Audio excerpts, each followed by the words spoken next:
Visa info channel में सब दोस्तों को खुश आमदीद। तो दोस्तों, जैसा कि आप लोग थंबनेल में देख चुके होंगे कि आज मैं आप लोगों को ये चीज़ बताऊंगा कि आप लोग किसी भी कंट्री की इमिग्रेशन काउंटर को किस तरह क्लियर करें। जैसा कि आप सब लोग जानते हैं, मैं भी ये चीज़ जानता हूँ कि ख़ास तौर पे हमारे पाकिस्तानी होने की वजह से किसी भी अच्छी कंट्री का इमिग्रेशन काउंटर क्लियर करना हमारे लिए एक बहुत बड़ी मुसीबत है। या अगर हम फ़र्स्ट ऑफ़ ऑल तो हमें वीज़ा ही नहीं मिलता। बहुत दफ़ा कोशिश करने के बाद अगर हमें वीज़ा मिल जाता है तो हमें इमिग्रेशन क्लियर करने की फ़िक्र लग जाती है कि हम इमिग्रेशन काउंटर कैसा क्लियर करेंगे।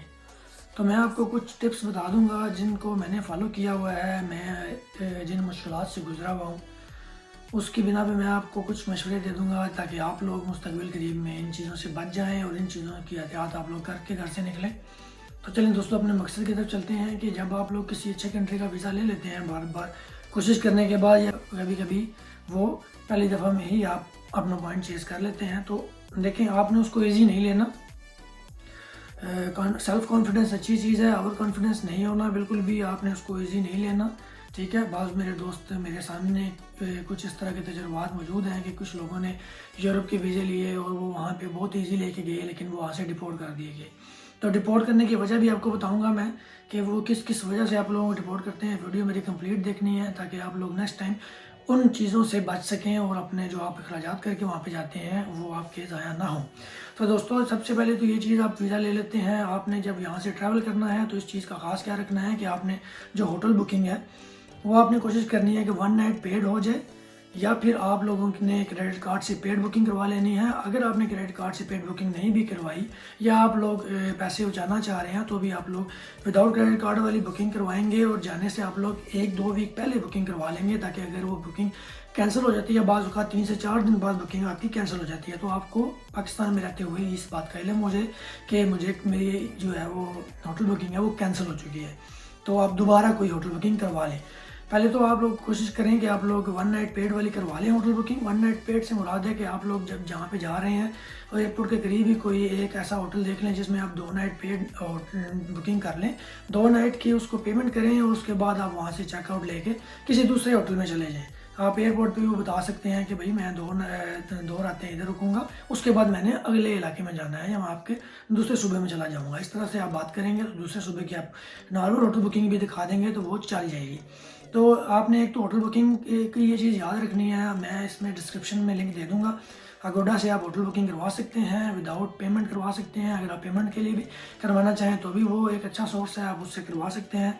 तो दोस्तों, अगर आप वहाँ पे पहुँच गए किसी भी अच्छी कंट्री, यानी कि मैं जापान की मिसाल ले लेता हूँ या यूरोप के किसी भी कंट्री में, तो आप लोग जब वहाँ पे जाते हैं आप लोगों ने परेशान नहीं होना। मैं काफ़ी सारे दोस्तों को जानता हूँ, मैं खुद भी ट्रैवल करता हूँ तो मेरे साथ पाकिस्तानी मौजूद होते हैं, तो मैं उनको देखता रहता हूँ। जिन को तो मैं देखता हूँ उनको समझा देता हूँ कि इन चीज़ों से आप लोगों ने अवॉइड करना है। परेशान बिल्कुल भी नहीं होना, दोस्त परेशान हो जाते हैं। आप किसी दूसरे कंट्री में जा रहे हैं, आप अभी 2021 आने वाला है, ठीक है, 2020 चल रहा है, लोगों को खाने वाला रिवाज ख़त्म हो चुका है, आपको खाएगा कोई भी नहीं। ठीक है, आप अपने जेन्युइन वीज़े पे जा रहे हैं, आप लोगों ने परेशान बिल्कुल भी नहीं होना, रिलैक्स होकर जाना है। जाते वक्त अपना हुलिया इस तरह का नहीं बना के जाना कि पता चले कि यार ये ज़िंदगी में पहली दफ़ा किसी कंट्री में ट्रैवल करने लगा और इसके हालात ये चीज़ बता रहे हैं। ठीक है, कोई इतना पैंट कोट पहन के भी नहीं चले जाना, नॉर्मल सी ड्रेसिंग में जाना है और कोशिश करनी है कि ऐसी इस किस्म की ड्रेसिंग हो कि जो आपको 100 बंदों में आपको नुमाया ना करे। यानी कि अगर आप 10-20 बंदे खड़े हुए हैं तो उसमें आप नुमाया ना हो, कुछ मुनासिब से कलर्स की ड्रेसिंग करके जानी है। ठीक है, तो ताकि वो एक बंदा सरसरी नज़र में देख के आपको चूज़ ना कर ले, क्योंकि जब आप इमिग्रेशन के लिए जाते हैं तो काउंटर से पहले आपको 50 जगह पे कैमरे लगे होते हैं, जो अगर आप देखेंगे तो आपको नज़र आ जाएंगे, लेकिन आपने रिलैक्स होकर जाना है। वो कैमरे आपको वॉच करने के लिए ही लगे हुए हैं। जो बंदा परेशान होता है, आगे पीछे देखता है बार बार, उनको इस चीज़ महसूस हो जाती है ये चीज़ कि या तो इसके पास कोई इलीगल चीज़ है, या ये बंदा इलीगल ट्रैवल कर रहा है, या इसके बंदे के वीज़े में कोई मसला है जो ये इतना परेशान है। तो देखें, आपने बिल्कुल परेशान नहीं होना, रिलैक्स होकर जाना है, आगे पीछे बिल्कुल भी नहीं देखना, ना ही अपने आपके जो है ना वो अपने चेहरे से इस चीज़ को यहाँ करना है, बिल्कुल रिलैक्स होकर जाना है। अगर हो सके तो एक हैंड फ्री लेके आप कोई गाना वगैरह लगा के उसको सुनते हुए जाएँ, ताकि आपका माइंड उस तरफ हो, बिल्कुल रिलैक्स होकर आपने अपना जो है वो अपने इमिग्रेशन काउंटर की तरफ जाना है। और उससे पहले आप लोगों ने ये कर लेना है कि अगर आपकी होटल बुकिंग हो चुकी है तो आप लोगों ने होटल ट्रैवल करने से 2 दिन पहले अपने जो आपके होटल की जो ईमेल है उस पर ईमेल करके उससे बताना है कि भाई मैं 2 दिन बाद आ रहा हूँ, तो क्या आपके पास कोई इस तरह की सर्विस है कि मुझे आप एयरपोर्ट से पिक एंड ड्रॉप दे दें, मैं आपको एयरपोर्ट की डिटेल दे देता हूँ, अपनी फ़्लाइट की डिटेल दे देता हूँ।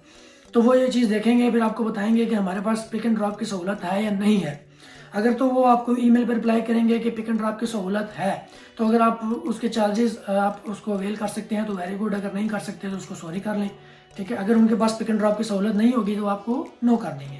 वो ईमेल आपने अपने पास सेव रखनी है और अपने मोबाइल में से कोई ऐसी इलीगल कोई इस तरह की तस्वीर या कोई भी ऐसी कोई चीज़ें हैं आपके पास, या दोस्तों के कोई पासपोर्ट की तस्वीरें या कोई इस तरह की कुछ चीज़ें हैं, तो वो आप लोगों ने डिलीट कर देनी है पहले से ही। और आप लोगों ने जब इमिग्रेशन काउंटर की तरफ जाना है तो इमिग्रेशन ऑफिसर से आप लोगों ने जब बातचीत करनी है तो बिल्कुल क्लियरली आराम सुकून से आपने एक ही जवाब, अगर वो बार बार आपसे कोई सवाल रिपीट करे तो उसको आपने अपना जवाब एक ही रखना है, कॉन्फिडेंस से आपने जवाब देना है, बार बार आपने अपना जवाब लूज़ नहीं करना, चेंज नहीं करना। एक चीज़ आपसे जब वो पूछेंगे कि भैया आप लोग यहाँ पे क्यों आए हैं, तो आप लोगों का मकसद है टूरिज़्म, ठीक है। आप कुछ लोग वहाँ पे जाके कहते हैं कि हम विज़िट करने आए हैं, विज़िट का भी मतलब ठीक है, लेकिन आप लोग एक टूरिस्ट हैं, ठीक है। आप लोग टूरिज्म बताएंगे कि हमारा मकसद यहाँ पे टूरिज्म है, हम लोग टूरिस्ट हैं, हम लोग टूरिज्म करने के लिए आए हैं, आपके मुल्क को हम लोग देखेंगे, तस्वीरें बनाएंगे, वीडियोस बनाएंगे, अपने सोशल मीडिया के लिए अपने दोस्तों के साथ शेयर करेंगे, ठीक है। फिर जो आप लोगों ने 8-10 जगह हैं जो आप लोगों ने याद करके जानी है, ठीक है। अपने होटल बुकिंग के तहत अगर आपने 2 नाइट पेड, उसके बाद आप लोगों ने अपना चेंज किया हुआ है प्लान, तो फिर आपने वहाँ की चीज़ें चूज़ कर लेनी है, 2 दिन के बाद की वहाँ की चीज़ें चूज़ कर लेनी है, उसको बताना है। वो बार बार आपसे रिपीट करके ये चीज़ें आपको कंफ्यूज करेंगे कि भाई आप ये गलत बता रहे हो, लेकिन आपने वो देखा हुआ होगा तो आप लोगों ने अपनी उस बात पे कायम रहना है, ठीक है। फिर वो आप लोगों को ये बात बोलेंगे कि भाई आप लोगों की होटल बुकिंग फेक है या वो आपकी कैंसिल हो चुकी है, तो वो जो मैंने पहले आपको बता दिया है आप लोग उसे दिखाएंगे कि भाई आने से 2 दिन पहले मेरी इधर बात हो चुकी है, मेरी होटल बुकिंग जेन्युइन है, पेड है या नहीं पेड, बल मेरी इनसे बात होती रहती है, मैंने इनसे जो है वो अपनी पिक एंड ड्रॉप का बोला था तो इन्होंने मुझे ये जवाब दिया है, तो मैं अब जो है वो इनकी होटल इनकी जो है वो जाऊंगा कन्वेंस से या मैं अपनी कन्वेंस यूज़ करूंगा। तो फिर अगर वो आप ये पूछेंगे आपसे कि अगर आप अपनी कन्वेंस यूज़ करेंगे तो आप किस तरह जाएंगे, तो आप लोगों ने ये बिल्कुल भी नहीं बोलना कि हम लोग बस से जाएंगे या हम लोग ट्रेन से जाएंगे। बेशक आपको वहाँ के मामलात का पता है, आपका कोई वहाँ पे दोस्त है जिसने आपको सारा कुछ बताया हुआ है, या आप लोग खुद ही इतने समझदार हो कि आप लोग बस या ट्रेन यूज़ कर सकते हो किसी भी दूसरे कंट्री में जाके, लेकिन आप लोगों ने उनको ये नहीं बताना। आप लोगों ने सिंपली उसे बोलना है कि भाई हम लोग टैक्सी से जाएंगे, हम टैक्सी को एड्रेस बताएंगे, टैक्सी हमें वहाँ पे ले जाएगी, ठीक है। ये चीज़ होगी। आपने बस या ट्रेन का बिल्कुल भी नहीं बोलना, और ये भी नहीं बोलना कि हमारा बाहर रिश्तेदार है। अगर तो आप किसी के स्पॉन्सर के थ्रू वहाँ पे गए हैं फिर मसला नहीं है, फिर आप बता सकते हैं कि ये मेरे पास स्पॉन्सर है, मेरे रिश्तेदार मेरा बाहर वेट कर रहे हैं या मेरे दोस्त बाहर वेट कर रहे हैं। अगर आप विजिट वीज़ा या टूरिस्ट वीज़ा लेके पाकिस्तान से ट्रैवल कर रहे हैं, बेशक आपके रिश्तेदार वहाँ पे हैं, लेकिन आपने इमिग्रेशन ऑफिसर को ये चीज़ नहीं बतानी कि भाई हमारे रिश्तेदार बाहर हमारा वेट कर रहे हैं, वरना वो आपको उसी वक्त वापस कर देगा, ठीक है। आप लोगों ने उसे ये बताना है, बेशक आपके रिश्तेदार बाहर वेट कर रहे हैं, आपका दोस्त बाहर वेट कर रहा है, आपने बोलना है कि भाई मेरा इधर कोई दोस्त नहीं है, मेरा कोई जाने वाला इधर नहीं है, मैं घूमने फिरने के लिए आया हूँ, घूम फिर के मैं वापस चला जाऊँगा, ठीक है। मेरी ये होटल बुकिंग है, मैं अपने पास इतनी कैश लेके आया हूँ। आप कम से कम भी $2,000 से $3,000 आप जो US डॉलर है वो कोशिश करें अपने साथ लेके जाएं। पहले तो आप कोशिश करें कि जिस कंट्री में आप जा रहे हैं उस कंट्री की जो करेंसी है वो आप साथ लेके जाएं। अगर अब वो आपको नहीं मिल रही तो आपने उधर इमिग्रेशन ऑफिसर को बताना है कि भाई मैंने कोशिश की थी लेकिन पाकिस्तान से मुझे आपकी करेंसी नहीं मिल रही थी, तो इसलिए मैं डॉलर लेके आ गया हूँ, मैं यहाँ से एयरपोर्ट से ही डॉलर चेंज करवा लूँगा और मैं टैक्सी वाले को पे करके होटल चला जाऊँगा, ठीक है।